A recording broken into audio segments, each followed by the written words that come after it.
Hello everybody, it's Bubs. Today is a day for another Girl Talk episode, but it's not just for the lovely ladies, but also for the lovely gentlemen out there. So you both have been requesting this topic, and the topic is friend-zoned. Why did I put on the voice?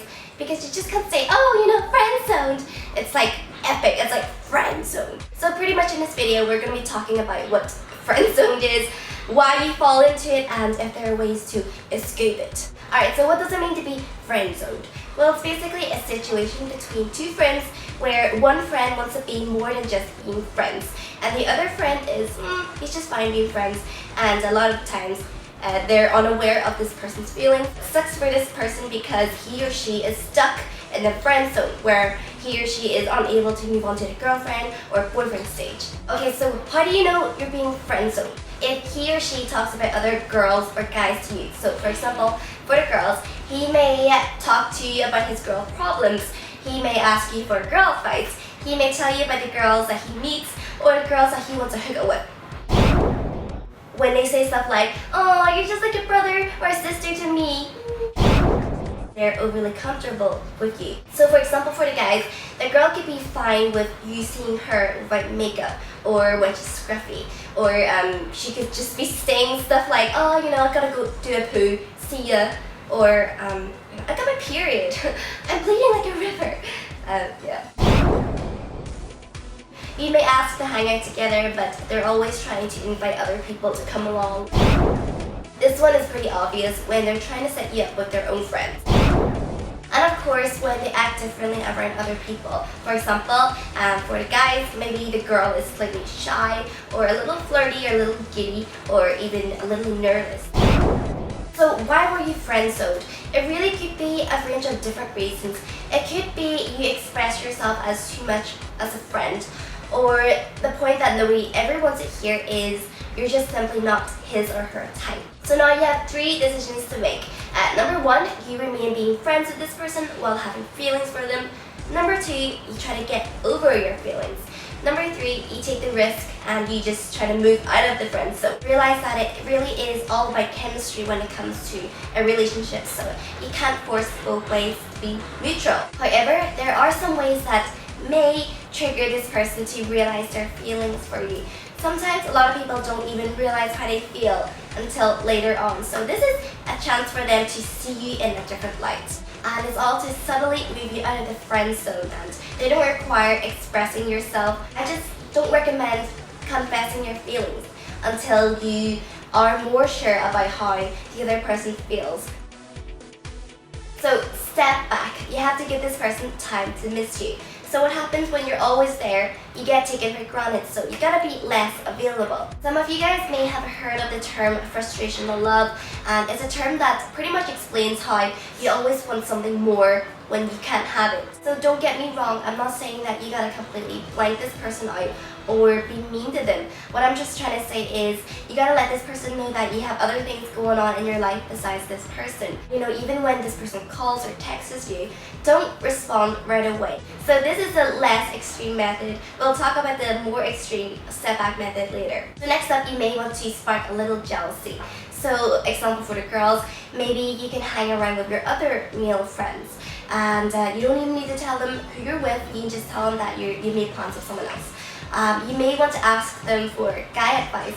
I mean, as a friend, they don't really have the right to be jealous, but sometimes a jealous face is pretty easy to identify. So as friends, everything may be fine until someone else comes along, and then there may be a realization of feelings. You want to be confident, so have a sense of boldness or directness, because those are attractive qualities. Sometimes you see a gorgeous woman with quite an average-looking man, and some guys are like, "How does he do that?" Women are attracted to confident men, and men are attracted to confident women. Just by pulling your shoulders back and your chin up and just smiling, that can actually make you feel confident. When you're all hunched up, of course you're gonna feel little and insecure. So you gotta stop worrying about what other people are thinking about you. Being able to talk to someone while looking at them and smiling is attractive and an instant sign of confidence. There's absolutely nothing wrong with updating an element of your appearance. So you could get a new haircut, you could change your diet, you could go to the gym, update your wardrobe. Sometimes it's just nice to have a little change.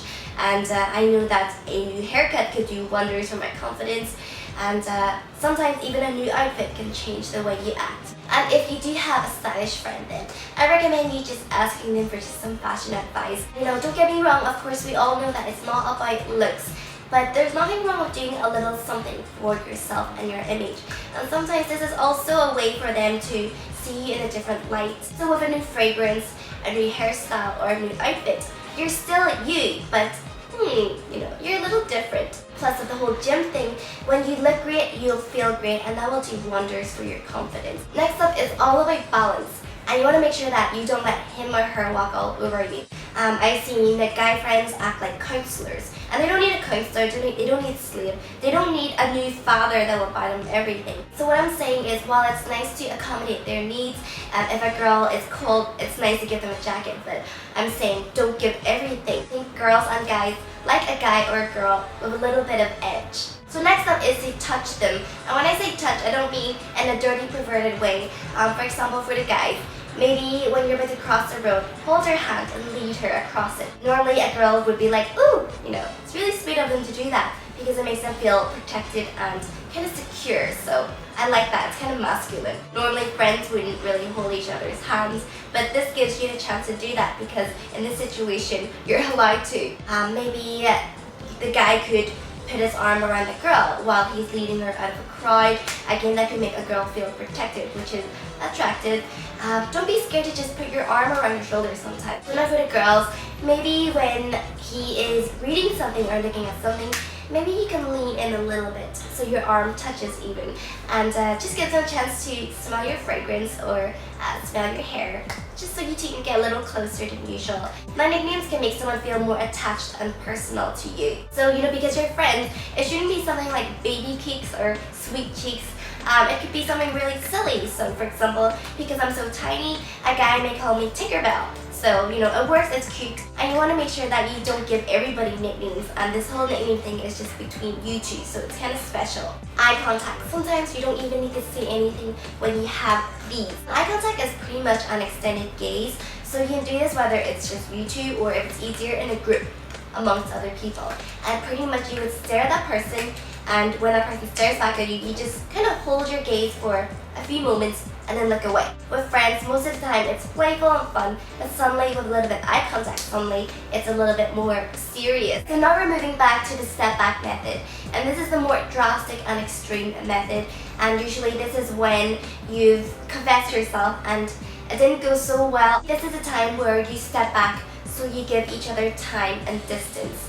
And you want to use this time to take good care of yourself. So work out in the gym, keep busy, stay focused on your career, whatever it is. Crazy thing is, I've seen and heard this happen to quite a few people.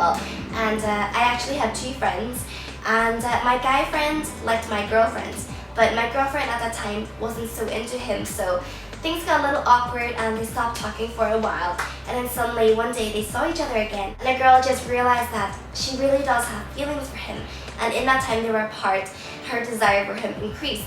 And maybe because at that time the guy was taking care of himself, going to the gym, working out, just being focused, it was a chance for her to see him in a different light again. And now they've been together for quite a while now and they're really happy. However, if you guys did have distance and time between you guys, but he or she just didn't really make the effort, or he or she doesn't seem that concerned about it, you just have to accept that he or she just isn't that into you and that they just value you differently. And you want to listen to your friends because a lot of times they see what you don't see. Okay, now lastly, this is just a message from me to everybody. Girls and guys, please open your eyes. I mean, I am sick of hearing girls say, I just want to find a guy that'll make me laugh and love me for who I am. But then they're just so caught up over jerks and players. There's some of you girls or guys out there and you guys have crazy, unrealistic expectations. And honestly, I blame the media for this. All those K-dramas, you swoon over hot actors and hot actresses getting together and you want that for yourself. It doesn't work. Next up, look around you. The one who could really make you laugh and the one that could really make you happy could be just there all along. Ask yourself if you're being led on or not. No one ever likes to admit this, but sometimes girls or guys just flirt for the sake of it. And I see some girls just flirting just because they like the whole feeling of being pursued or being wanted. And I think it's really unfair for you to use someone as a safety net until you find someone else. Lastly, friends of friends who are being friend-zoned or friend-zoning others. Please be honest with them, especially if you want them to be happy. Good luck, everyone.